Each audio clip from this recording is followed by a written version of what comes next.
Hi students, so we met again. Students, हम लोगों ने पिछली बार कौन सा टॉपिक स्टार्ट किया था? We are actually studying life processes. Life processes में nutrition in human being start कर लिया था। उसमें देख लिया था कि आपका जो न्यूट्रिशन इन ह्यूमन बीइंग्स है वो एलिमेंट्री कैनाल और डाइजेस्टिव सिस्टम का कंपोज्ड है। तो उसके हमने कंपोनेंट्स देख लिए थे, उसके इंपॉर्टेंट प्लांट, ग्लैंड्स और ये सब चीजें हमने देख ली थी। ठीक है, तो अब हम क्या करेंगे, उसका डायग्राम बनाएंगे। मैं आपको एक रफ फ्लो चार्ट में डायग्राम बताती हूं जिससे कि आपको क्या है समझ में आएगा कि एक्चुअली ये स्टमक, ये सब चीजें क्या है। उससे पहले मैंने आपको एक चीज नहीं बताई थी। देखो, मैंने आपको ग्लैंड्स बता दिए, तो मैंने आपको कहा था पर्टिकुलर ऑर्गन से रिलेटेड ग्लैंड बताया था।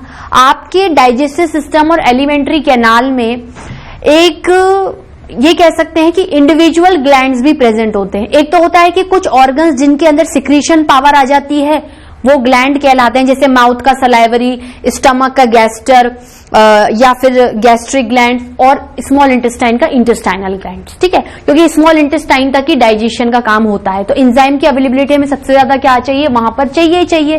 इसके अलावा भी कुछ और एसेसरी मतलब हेल्पिंग और एडिटिव ग्लैंड्स प्रेजेंट होते हैं एलिमेंट्री कैनाल में। Some other accessory glands are present in our digestive system। ठीक है, वो क्या होते हैं? वो हैं आपके लीवर और पेंक्रियाज। वो क्या है? आपके लिवर और पैंक्रियाज। तो अपन एक काम करते हैं, लास्ट एक फ्लो में सारी चीजों को लिख लेते हैं और एक फटाफट डायग्राम बना लेते हैं। देखो, पहला क्या आया? पहला आया माउथ, उससे रिलेटेड सलाइवरी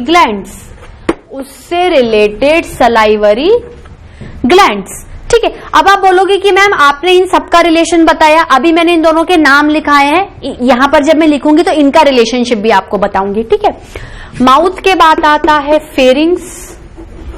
फेरिंग्स में नो डाइजेस्टिव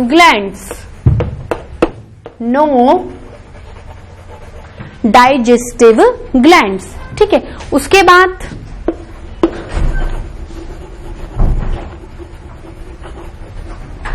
ईसोफेगस, इसमें भी कोई डाइजेस्टिव ग्लैंड्स नहीं है, नो डाइजेस्टिव ग्लैंड्स। ठीक है, उसके बाद क्या आएंगे?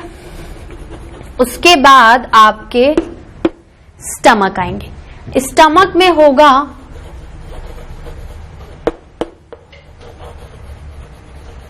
Gastric glands. स्टमक में क्या होगा? Gastric glands. फिर आएगा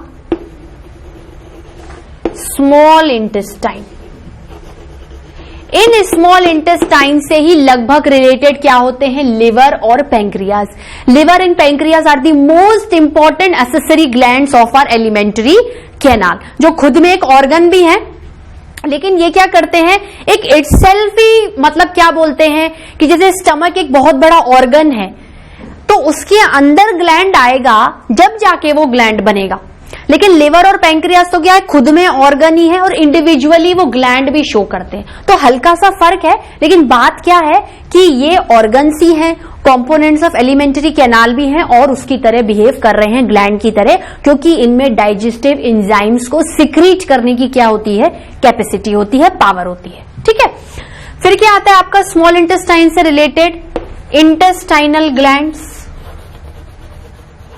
इनसे रिलेटेड डीप में अभी मैं आपको बताऊंगी इंटेस्टाइनल ग्लैंड्स, और इसी के साथ इसके एडिटिव, इसके भी एडिटिव बोल सकते हो और पूरे एलिमेंट्री कैनाल के भी एडिटिव बोल सकते हो। ठीक है, और पैंक्रियास।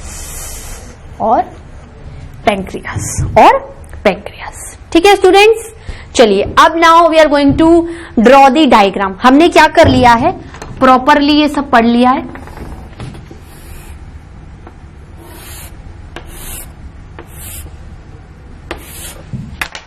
फाइन स्टूडेंट्स, चलिए अब हम डायग्राम बनाते हैं।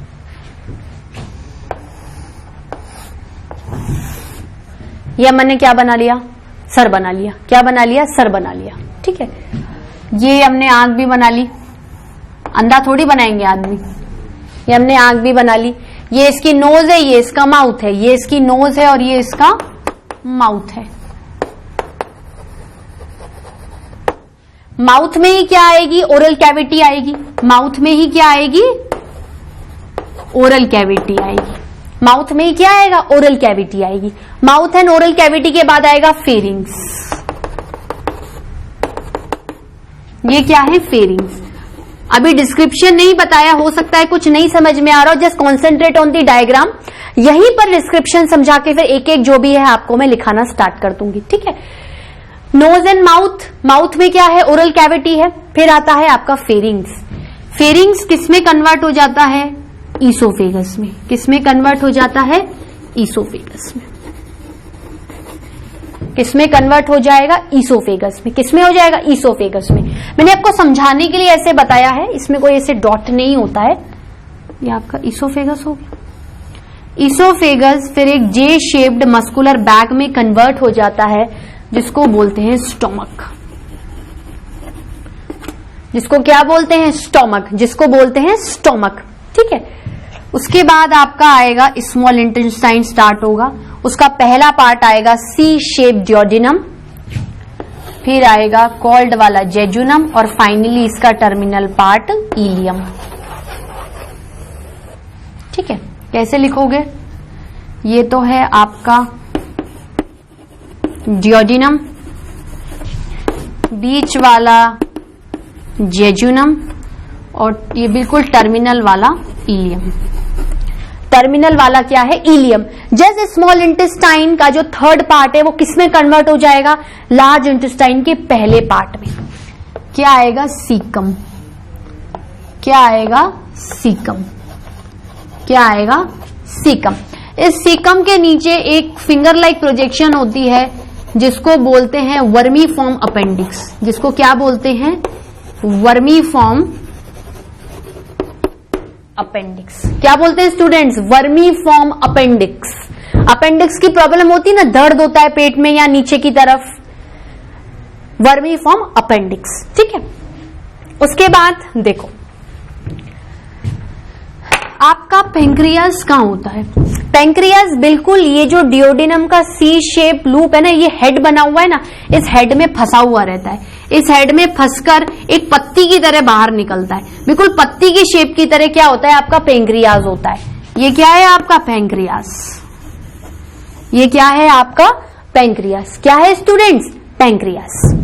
देखो यहां पर मैंने क्या खत्म किया था, लार्ज इंटेस्टाइन का पहला पार्ट जिसको क्या बोलते हैं, सीकम। वो किसमें कन्वर्ट होगा, कोलोन। और कोलन किसमें कन्वर्ट होगा, रेक्टम में। मैं काम करती हूं, मैं ये हटाकर आपको ये वर्मी फॉर्म यहां लिखूंगी क्योंकि डायग्राम नीचे आएगा तो आपको नजर नहीं आएगा। ये क्या है,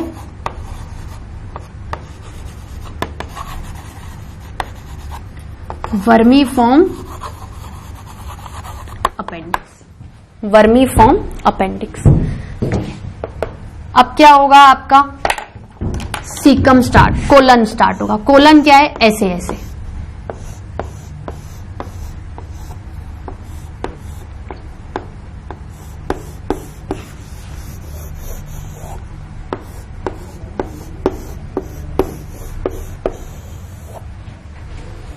ठीक है, ये क्या है आपका कोलोन। कोलोन भी क्या है, फर्दर बहुत सारे पार्ट्स में डिवाइडेड होता है, लेकिन मैंने आपको उस टाइम पे नहीं बताया था। जैसे जैसे मैं एक एक पार्ट आपको समझाऊंगी उस हिसाब से उसके सब पार्ट्स भी लिखाते जाऊं। ये क्या है, रेक्टम। ये होती है एनल कैनाल और ये जो ऑरिफिस होता है ये होता है एनस। क्या होता है आपका, एनस। ठीक है, और आपका लिवर किधर होता है, लिवर इधर होता है। लिवर किधर होगा, लिवर ये रहा। लिवर कहां है, ये रहा। ठीक है, तो ओवरऑल ये क्या है, देखो माउथ से क्या है, आप फूड लोगे। माउथ से क्या है, आप फूड लोगे। फूड को जैसे ही आपने अंदर लिया, आप क्या करोगे, उसको च्यू करना स्टार्ट करोगे, चबाना स्टार्ट करोगे। Chewing is actually the initialization of ingestion. जब तक आप उस बड़े टुकड़े को अपने दांतों से, टीथ से च्यू नहीं करोगे, वो कॉम्प्लेक्स मॉलिक्यूल सिंपलर में नहीं टूटेगा। ठीक है, कॉम्प्लेक्स मॉलिक्यूल सिंपलर में नहीं टूटेगा तो डाइजेशन नहीं होगा। जैसे आपने क्या किया, मुंह में खाना लिया, चबाना स्टार्ट किया।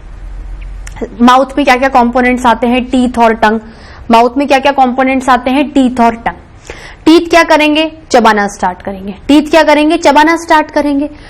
इतने जो अपन ने खाना लिया है उसको इतने हद तक वो तोड़ देंगे कि आपका, देखो अब आपने खाने को स्टार्ट किया चबाना, आपकी टंग भी उस खाने को क्या करती रहती है, मिक्सअप करती रहती है दांतों के साथ। ठीक है, टंग क्या करती है, टंग में टेस्ट बर्ड्स होते हैं। टेस्ट बर्ड्स हमें फूड का टेस्ट दिलाते हैं कि नमकीन है, मीठा है, खट्टा है, तीखा है। इसका टेस्ट आपको टंग से आता है due to the presence of taste buds on the surface of tongue. ठीक है, उसके बाद क्या है, आपने फूड को खाना स्टार्ट किया, माउथ के जो सलाइवरी ग्लैंड्स हैं उसने अपना इंजाइम दे दिया। अभी मैं इंजाइम का नाम नहीं बताऊंगी, वो मैं धीरे धीरे बताऊंगी। अगर मैं एक साथ आपको बता दूंगी तो आप क्या करोगे, मिक्सअप कर जाओगे बातों को और आपकी क्या इतना बड़ा सिस्टम समझ में नहीं आएगा। आपने फूड को माउथ के अंदर लिया, माउथ के अंदर के एक एक स्टेप को ध्यान से सुनिए, लिंक्ड है। माउथ में टीथ होते हैं, टीथ ने फूड को च्यू किया, चबाया, लार्ज मॉलिक्यूल को स्मॉल मॉलिक्यूल में तोड़ दिया। टंग ने आपको टेस्ट बड की वजह से खाने का टेस्ट दिया। गंदा टेस्ट होगा तो वैसे ही नहीं खाओगे। You like tasty food, burger, pizza, jellies, ice creams. ठीक है, तो जो फूड आपको अच्छा लगेगा वही आप खाओगे। तो actually mouth initialises the process of ingestion as well as the digestion, because in mouth you have gland which is having the property of enzyme, and if you are having enzyme then the digestion will definitely proceed in that particular area. ठीक है, फिर आपने क्या किया, food को, अब देखो pharynx क्या होता है, फेरिंग्स एक लॉन्ग ट्यूब लाइक स्ट्रक्चर होती है, लॉन्ग ट्यूब लाइक स्ट्रक्चर होती है which actually act as a common passage for both air and food. ये नाक है, सांस ली, ये भी फेरिंग से चली गई। खाना खा रहे हो, ये भी फेरिंग से चला गया, ये भी क्या हो गया, फेरिंग से चला गया। तो pharynx is actually a long tube like, muscular tube like structure. इसमें मसल्स होते हैं। इस ट्यूब की वजह से जो आप सांस लेते हो वो भी बॉडी अंदर एक्सेप्ट करती है और फूड को भी अंदर एक्सेप्ट करती है। लेकिन जब दोनों इस एक ही पैसेज से जा रहे हैं तो ऑब्वियसली बात है कि हवा तो लंग्स में जाएगी और खाना स्टमक में जाएगा। तो बीच में मैं फेरिंग्स को कैसे पार्टीशन करूं कि हवा तो लंग्स में चली जाए और फूड स्टमक में चला जाए। तो फेरिंग्स क्या होती है, देखो अगर फेरिंग्स में आप फूड लोगे तो pharynx is further differentiated into two parts. For food it is differentiated into oesophagus, it is differentiated into esophagus which itself a very very important component of digestive system. Or for air whatever the gases you are breathing in which is very very essential for your survival, उन गैसेसों को आप क्या करोगे, उन gases को आप pharynx के through होकर विंड पाइप, जैसे ये फेरिंग्स यहां से इसोफेगस में चला गया, उसी तरीके से जब हम रेस्पिरेटरी सिस्टम की बात करेंगे तो अगर आप एयर अंदर ले रहे हो तो एयर इस फेरिंग से होकर यहां पर आ जाती है दूसरी पाइप में। जैसे फूड इस पाइप में जाएगा तो फूड पाइप इसोफेगस में जाएगा, और अगर एयर इधर वाली पाइप में जाएगी तो वो होती है विंड पाइप, ट्रेकिया। फिर ट्रेकिया किसमें खुलती है, लंग्स में। किसमें खुलती है स्टूडेंट्स, लंग्स में।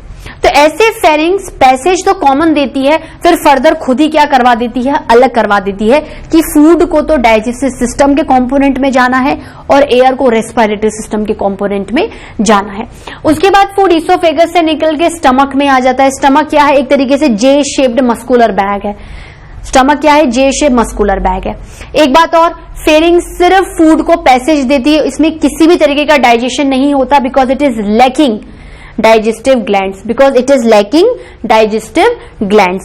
उसके बाद अगर हम इसोफेगस की बात करें तो oesophagus is also a long muscular tube which is having no digestive gland, जो सिर्फ और सिर्फ फूड पैसेज को क्या करता है, अलाउ करता है कि फूड माउथ से आए, जिसके सलाइवरी ग्लैंड्स ने क्या किया है, डाइजेस्ट किया है, टीथ एंड टंग ने उसको इंजेस्ट किया है, च्यू किया है, तोड़ा है, सीधे फेरिंग्स और ईसोफेगस से निकलकर वो किस में चले जाए, स्टमक में चला जाए। किस में चला जाए, स्टमक में चला जाए। स्टमक के गैस्ट्रिक ग्लैंड्स अपने कुछ एंजाइम्स को निकाल के फिर फर्दर डाइजेशन करेंगे।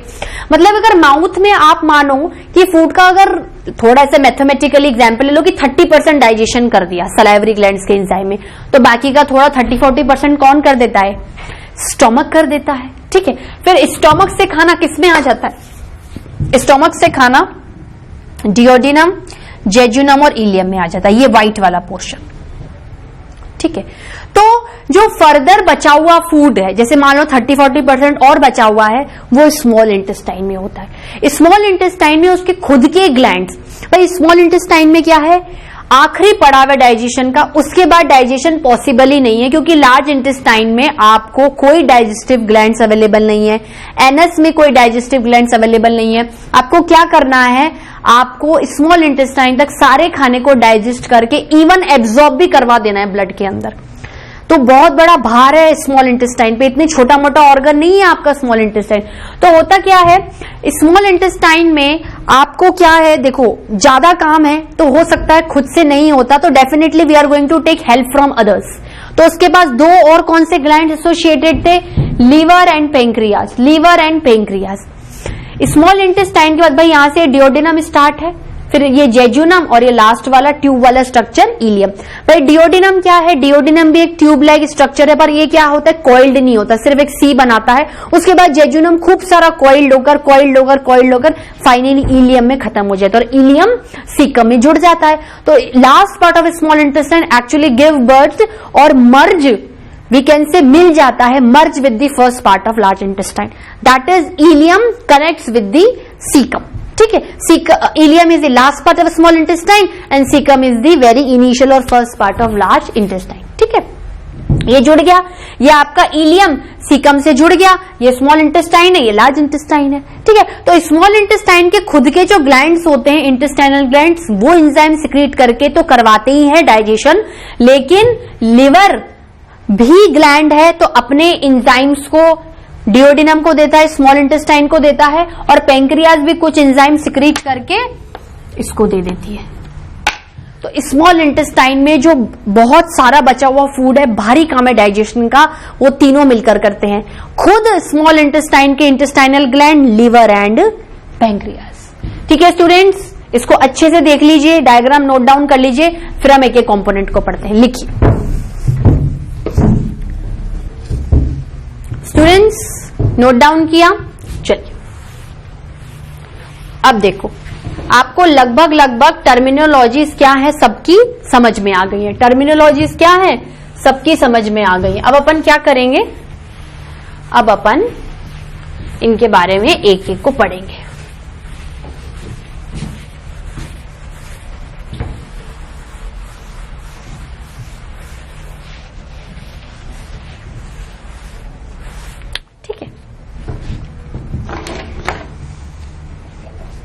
पहला कंपोनेंट हम क्या पढ़ने वाले हैं, पहला कंपोनेंट हम पढ़ने वाले हैं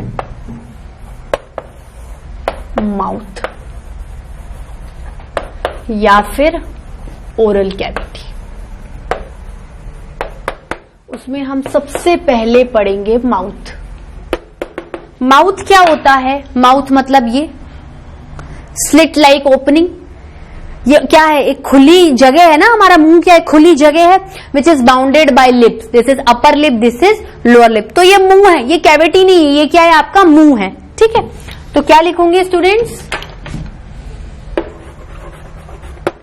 slit like opening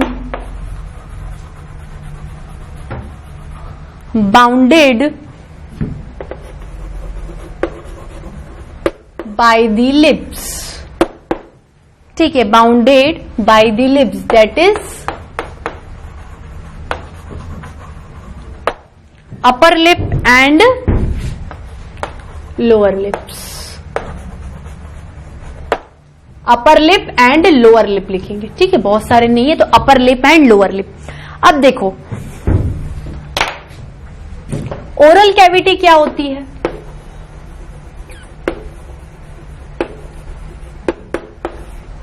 oral cavity क्या होगी? देखो, ओरल कैविटी क्या होती है? ओरल मतलब होता है मुंह। देखो, जैसे जो भी प्रोफेशनलिस्ट डॉक्टर्स होते हैं, डेंटिस्ट, वो जनरली एडवर्टाइज करते हैं ना टीवी का, ओरल कैविटी हो गई है। कैविटी मतलब कीड़ा लग गया है। कैविटी का वैसे दूसरा मतलब क्या होता है? कीड़ा लग गया है। तो ओरल का मतलब होता है रिलेटेड टू मुंह, रिलेटेड टू माउथ। ठीक है, अब देखो ओरल कैविटी है, जैसे कैविटी का मतलब क्या होता है? एक गड्ढा टाइप एरिया, एक कोई खाली जगह। तो आपने जैसे मुंह खोला, ये क्या है? ये आपकी कैविटी है। ये क्या है? आपकी कैविटी है। अब देखो, कैविटी क्या होती है? अगर स्पेस प्रोवाइडेड है तो स्पेस के अंदर आप चीजें भर भी सकते हो।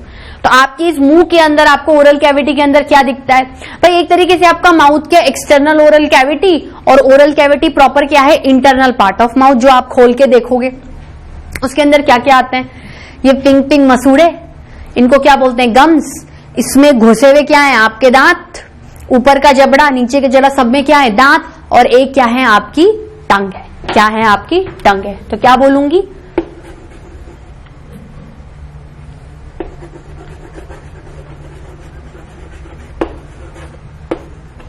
composed of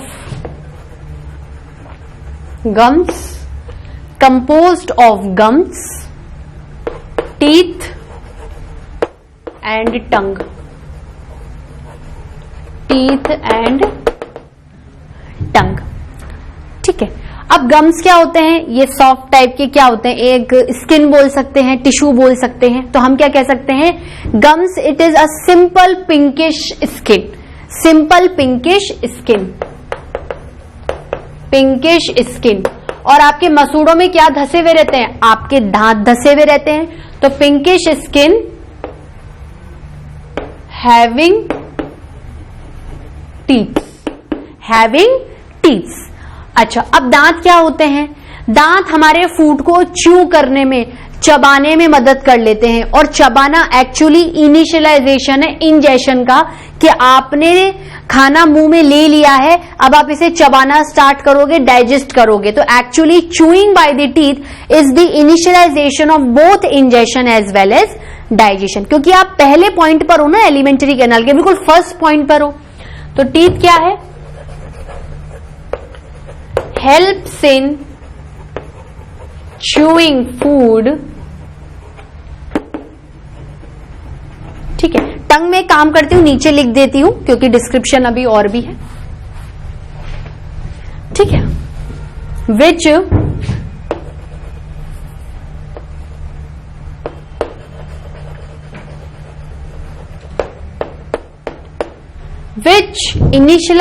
initializes the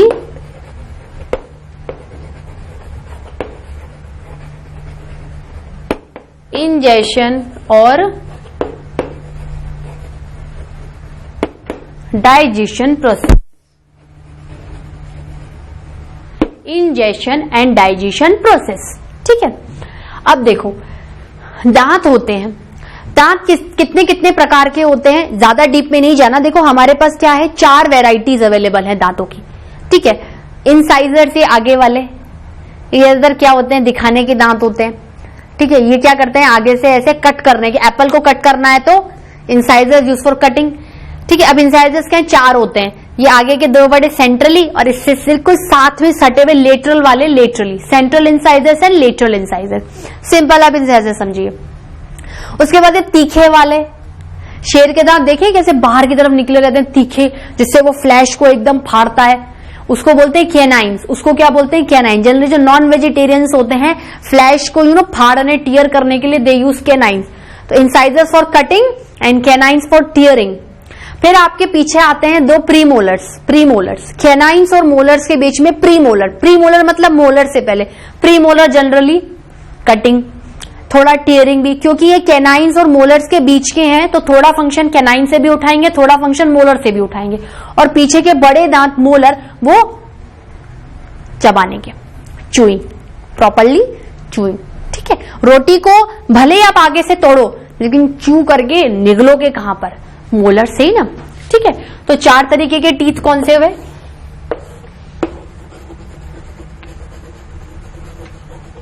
incisors, फिर कैनाइन्स आएंगे,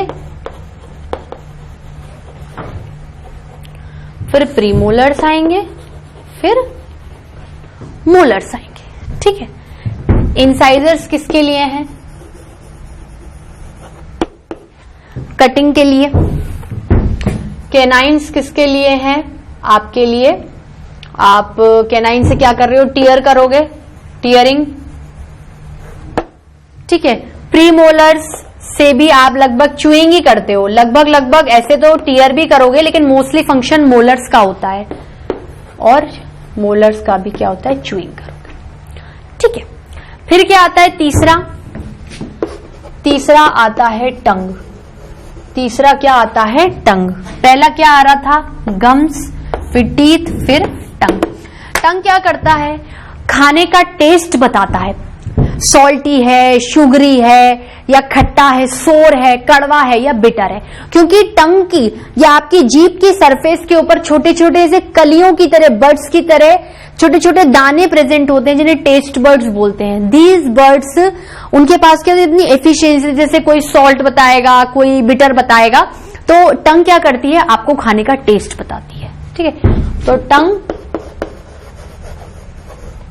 helps in giving taste of food by taste buds, by taste buds. ठीक है स्टूडेंट्स, उसके बाद क्या आता है? देखो, अब ये तो क्या था? ओवरऑल स्ट्रक्चर की बात थी। ये चीजें क्या कर रही है? एक्चुअली क्या इंजेशन का काम कर रही है, इंजेशन का काम कर रही है। एक और क्या चीज होती है इसके अंदर? पॉइंट में लिखे, देखो, विच एंजाइम इज अवेलेबल। सबसे पहले ग्लैंड आएगा। ग्लैंड कौन सा आएगा? Salivary gland. Step by step point लिखने हैं ना। Salivary gland. और एंजाइम कौन सा आएगा उसके अंदर? एंजाइम का नाम होता है सलाइवरी अमाइलेज। क्या होता है स्टूडेंट्स? Salivary amylase. क्या होता है students? Salivary amylase.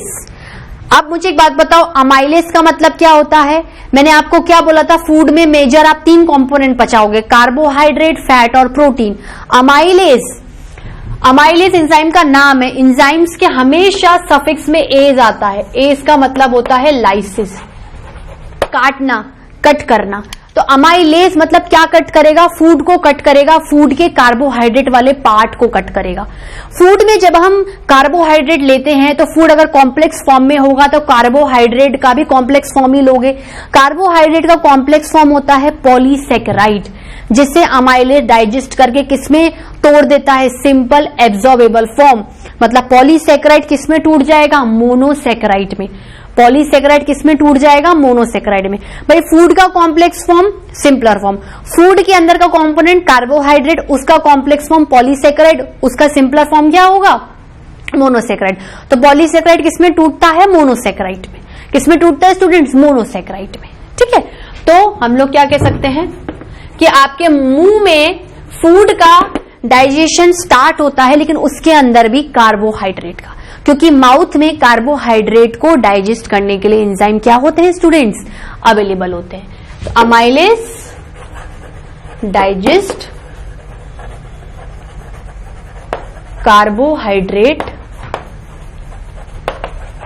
Part of food. Carbohydrate part of food. ठीक है, मतलब ये फूड है, इसके अंदर का कंपोनेंट कार्बोहाइड्रेट है, इसके अंदर पॉलीसेकेराइड है। भाई ये क्या है? कॉम्प्लेक्स फॉर्म है ना। और जनरली कॉम्प्लेक्स फॉर्म फूड में किसके नाम से आता है? कार्बोहाइड्रेट का स्टार्च के नाम से। किसके नाम से? स्टार्च के नाम से। याद है प्लांट्स में जैसे मैं फोटोसिंथेसिस अभी पढ़ाऊंगी तो प्लांट्स अपना खाना स्टार्च की फॉर्म में ऑब्टेन करते हैं। तो आपने क्या सीधे प्लांट्स को खाया, तो प्लांट्स से लिया मतलब अपने वेजिटेरियन हर्बीवोर, मतलब आपने लिया ओमनीवोर्स, मान लो आपने प्लांट को खाया, तो प्लांट में क्या है? स्टार्च खाया। तो स्टार्च क्या है? फूड का कार्बोहाइड्रेट वाला कंपोनेंट है, उसका भी पॉलीसेकेराइड है, मतलब कॉम्प्लेक्स फॉर्म। अब अमाइलेज किस में तोड़ देगा? इसको तोड़ देगा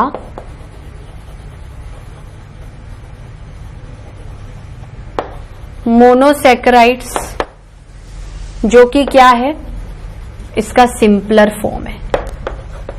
और स्टार्च का मोनोसेकेराइड सिंपलर फॉर्म कौन सा होता है? ग्लूकोज। कौन सा होता है? ग्लूकोज। गेहूं है, आटा आता है, आटे को गूंदा, आटा किससे आता है आपके? आप ये गेहूं उगाते हो ना प्लांट की फॉर्म में, क्रॉप की फॉर्म में, उसको आप पूरा फिनिश करके पॉलिश करके आटा देते हो। आटे को आपने जैसे गूंथा, रोटी बनाई, बोला रोटी खा रहा हूं, कार्बोहाइड्रेट खा रहा हूं, रोटी खा रहा हूं, कार्बोहाइड्रेट खा रहा हूं, पॉलीसेकेराइड खा रहा हूं, स्टार्च खा रहा हूं, क्योंकि अभी सीधे क्रॉप गेहूं से बन के आया ना, तो स्टार्च है। पर जैसे रोटी को चबाना स्टार्ट करूंगा, मुंह में सलाइवरी अमाइलेज फट से उसे स्टार्च से किस में तोड़ देगी? ग्लूकोज में तोड़ देगी। ठीक है स्टूडेंट्स, इतना समझ में आया? तो इसी के साथ हमने अपने माउथ का आज पहला कंटेंट ही कवर अप किया। देखो कितना कम किया लेकिन कितना इंपॉर्टेंट किया। ये चैप्टर स्टूडेंट्स आपके लिए बहुत ही इंपॉर्टेंट चैप्टर्स हैं। प्लीज इनको रोज घर जाके रिवाइज करें, क्योंकि अगर आप नहीं करोगे तो आगे का लिंक फॉलो अप नहीं कर पाओगे। अब नेक्स्ट लेक्चर में क्या करेंगे? Pharynx, oesophagus, stomach, small intestine, liver और पैंक्रियास के बारे में पढ़ेंगे। इसी पैटर्न में चलेंगे। पहले उनके क्या करेंगे? स्ट्रक्चर के नाम लिखेंगे, उनका एक एक लाइन में इंट्रोडक्शन पढ़ेंगे जो इंपॉर्टेंट है। फिर फाइनली ग्लैंड का नाम, एंजाइम का नाम और एंजाइम का काम क्या है। तो जिस दिन ये खत्म होगा ना, आपको ओवरऑल एक फ्रेमवर्क समझ में आ जाएगा कि यहां इसका डाइजेशन हो रहा है और वहां उसका डाइजेशन हो रहा है। ठीक है स्टूडेंट्स, समझ आया आपको? आज के लिए इतना ही, अगली बार मिलते हैं। Have a nice day students, bye bye.